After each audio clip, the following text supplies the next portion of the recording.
Então, galera, já que nós temos muitas aulas sobre máquinas, então a gente tem que destacar, além das máquinas simples, as máquinas térmicas.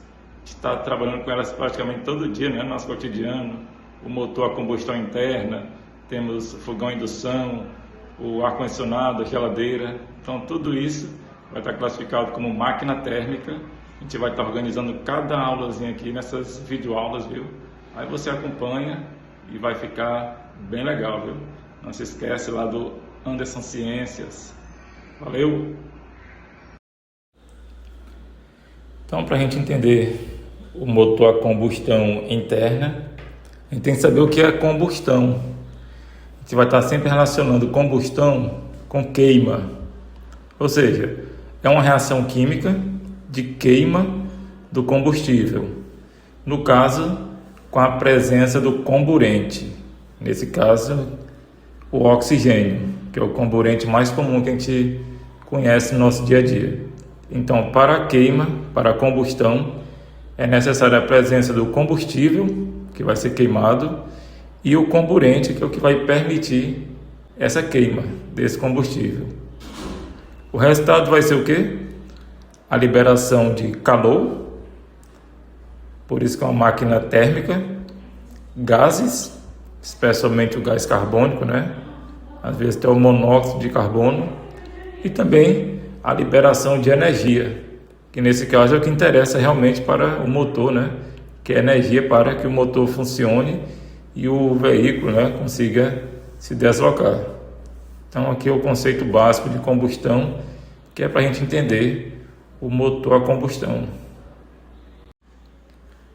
Assim, o motor a combustão interna, que a gente encontra muito no nosso dia a dia, né?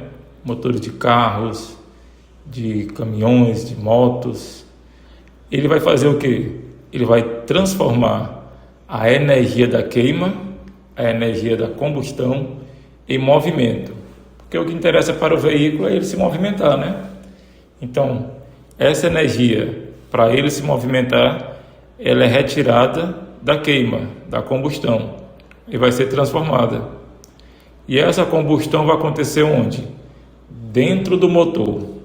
Então essa imagem que você está vendo aqui do motor, tem as peças tudo, né? Às vezes é até bem complicado para entender, né, o funcionamento do motor, a parte mecânica. Mas para um motor de combustão interna, a combustão é o princípio básico, né?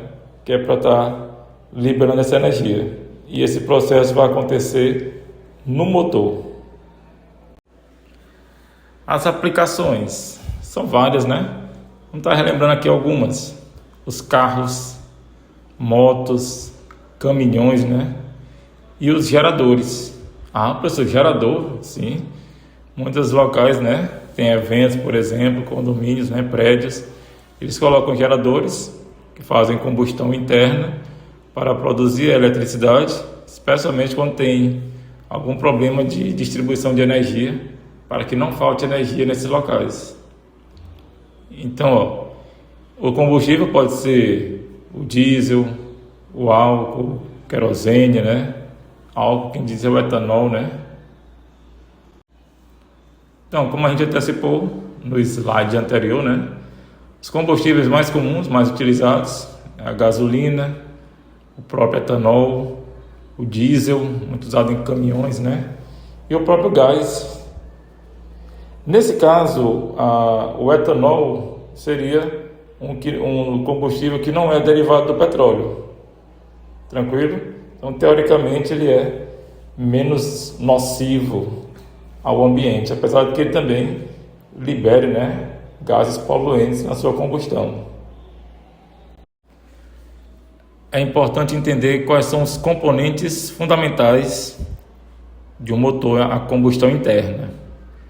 A gente vai estar destacando o cilindro, que é essa caixa, né, onde está o pistão, o próprio pistão, né, que é essa peça que vai fazer o movimento de subida e descida, especialmente para fazer a movimentação do virabrequim, as válvulas, especialmente as válvulas de entrada, né, de combustível e saída de gases, as válvulas de admissão, né, e de saída, e a vela de ignição, que não pode faltar, né, tá fornecendo a fonte, né, a fagulhazinha para começar a combustão. E o virabrequim, que é essa peça que vai se movimentar, né, a partir do movimento do pistão, que vai fazer o movimento, né, do motor realmente fazer a rodagem, né, para que os pneus consigam rodar, né? No caso que a gente estiver especificando um carro, por exemplo. Merece destaque a gente comentar o ciclo de 4 tempos. São os 4 tempos básicos que a gente observa aqui no cilindro, que vai fornecer, né, a combustão, vai propiciar a combustão no motor a combustão interna. O primeiro passo é a admissão, que vai acontecer, né, no pistão, que é o movimento do pistão, especialmente de descida, né? Compressão, você vai fazer o movimento de volta, né, o pistão subindo. Explosão, temos que a queima propriamente dita, né, do combustível, liberação de gás.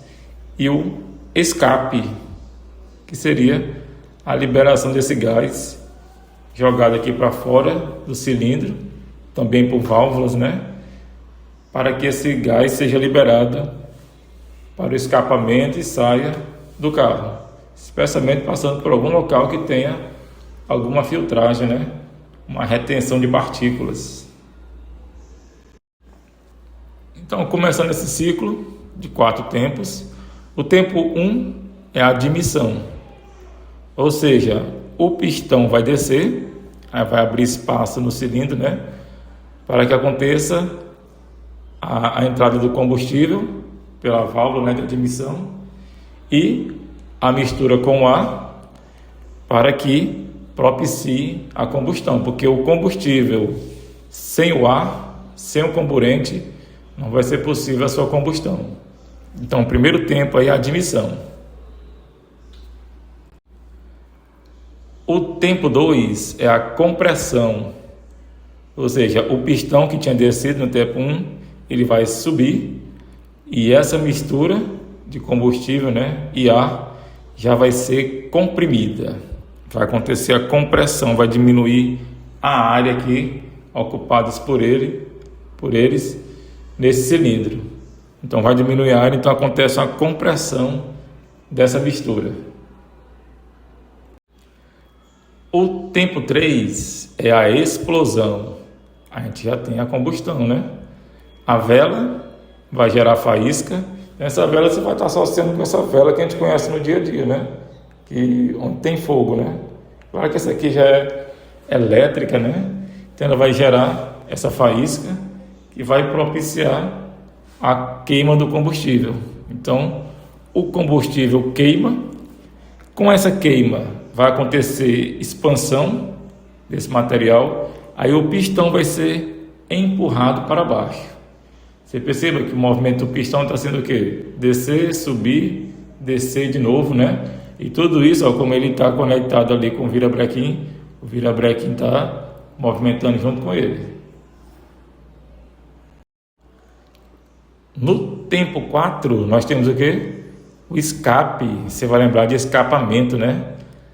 Nesse caso, ó, o gás, os gases liberados nessa queima vão ser liberados desse sistema, desse cilindro, vão sair pela válvula de escape e o ciclo vai recomeçar.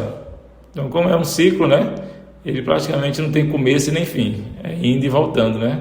Então aqui já vai ter espaço de novo para começar novamente o tempo 1, para tudo acontecer novamente, e nessa brincadeira esse virabrequim trabalhando junto aqui, né? Então a gente vai relacionar tudo que a gente aprendeu com o movimento, que é o que realmente interessa para quem está no carro, né? Então esse movimento de subida e descida do pistão vai fazer o quê? O giro do virabrequim. Então essa rotação do virabrequim vai permitir o movimento das rodas. Então esse movimento de subida e descida dos tempos do motor subida e descida dos pistões é basicamente para isso, para permitir que essas rodas se movimentem e o carro, o veículo, a moto, por exemplo, possa se mover.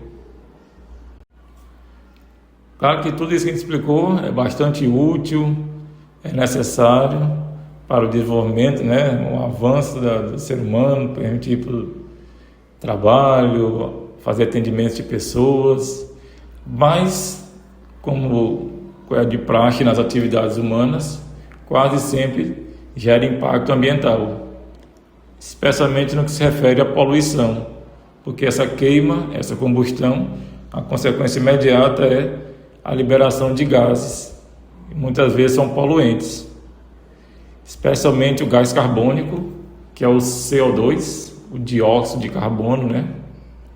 E isso pode contribuir para o aquecimento global, o aumento da temperatura, né, da atmosfera. Uma alternativa interessante para isso seria o quê? Os veículos com motores elétricos, que não vai acontecer essa combustão, né? É apenas funcionamento de baterias. Nesse caso, não vai ter emissão de poluentes. Mas é uma tecnologia que está chegando aí para melhorar, né? Então a gente vai confiar que vai dar certo, né? Essa busca por derivados do petróleo pode ser diminuída, né? Então, galera, a gente vai agradecendo a atenção. Essa aula foi bem interessante, né? Qualquer coisa você pode repetir quantas vezes você puder para fixar bem o conteúdo. Pode trazer informações, colocar dúvidas aqui no comentário. Pode também entrar em contato com a gente pelo Instagram, que é também o canal Anderson Ciências, e compartilhar essa videoaula com seus amigos, grupos aí de família, para a gente trazer o máximo que puder de inscritos, que esse pessoal, todos nós, precisamos muito de informação. E essa informação é fundamental na nossa vida, né, nosso dia a dia, também para as questões nas escolas, né, Enem. Então, galera, valeu!